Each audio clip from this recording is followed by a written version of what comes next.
Bonjour chers internautes, encore une fois c'est moi, Wankam José Lionel. Je suis ici devant vous pour vous présenter la correction d'un de mes exercices que j'ai noté, Mission sur Mars. C'est en fait l'exercice 7, page 141 du livre Excellence en physique terminale CDE.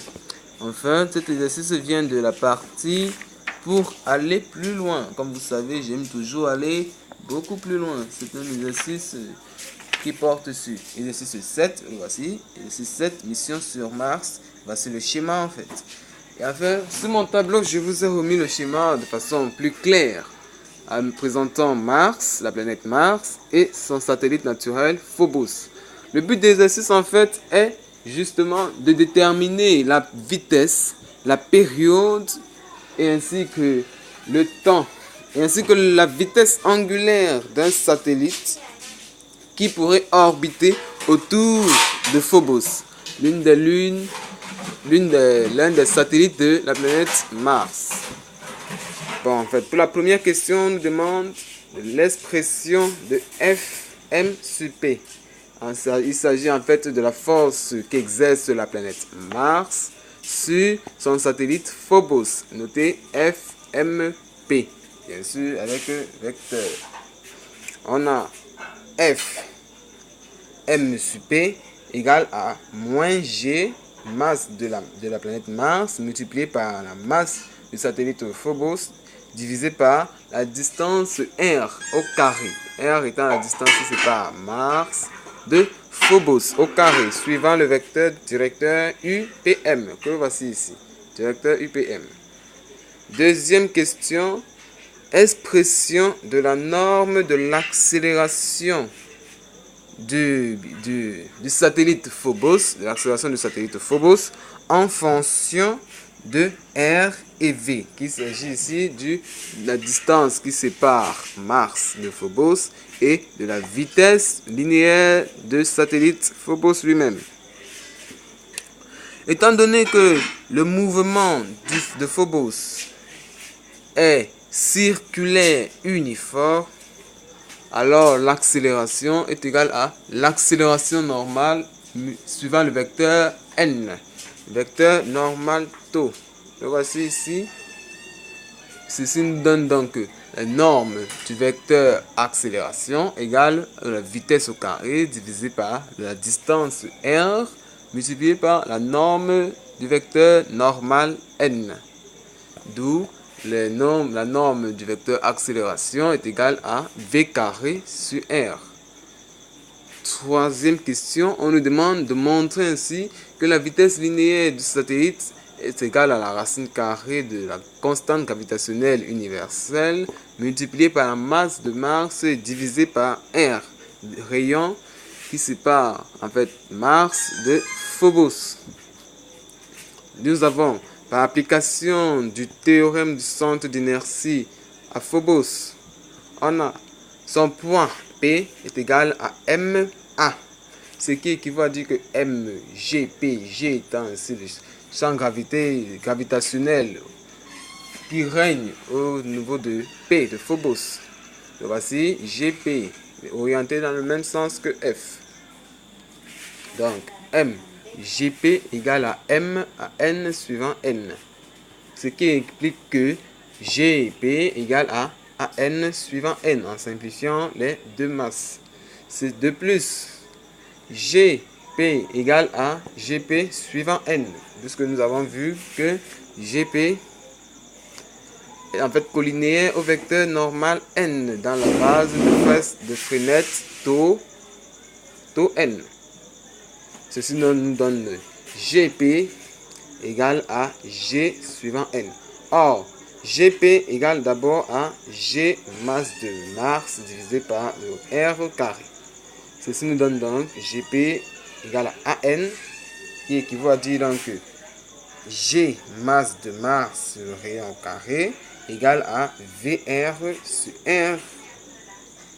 Par simplification, on obtient donc que V égale à racine carrée de GM sur R. La partie est terminée. Nous avons ainsi obtenu la vitesse du satellite à tout instant.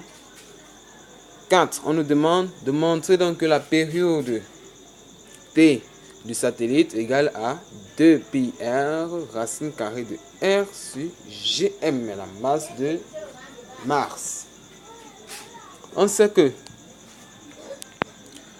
puisqu'on sait que la période de tout satellite égale à 2 pi sur oméga, oméga étant la vitesse angulaire, et oméga étant égal à V sur R, c'est-à-dire la vitesse linéaire divisée par le rayon de la trajectoire, alors la période égale à 2 pi R sur V. Or, V, c'est racine carrée de GMR, de GMM sur R. L'inverse donnera racine carrée de R, G sur MM.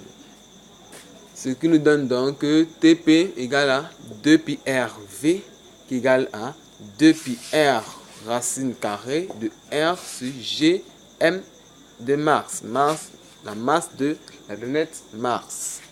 Par application numérique, on obtient donc TP égale à 2 pi fois 9,38 10 exposant 6 racine carrée de 9,38 10 exposant moins 6 et sur 6,67 fois 6,42 d'après les informations numériques que nous avons. Ainsi, on obtient la période qui est de 27 584 secondes, soit 7 heures 39 minutes et 44 secondes. D'où, pour faire un tour complet de la planète Mars, Phobos mettra normalement plus de 7h30, près de 7h40 minutes en fait, étant donné qu'on obtient 7h39 minutes 44 secondes.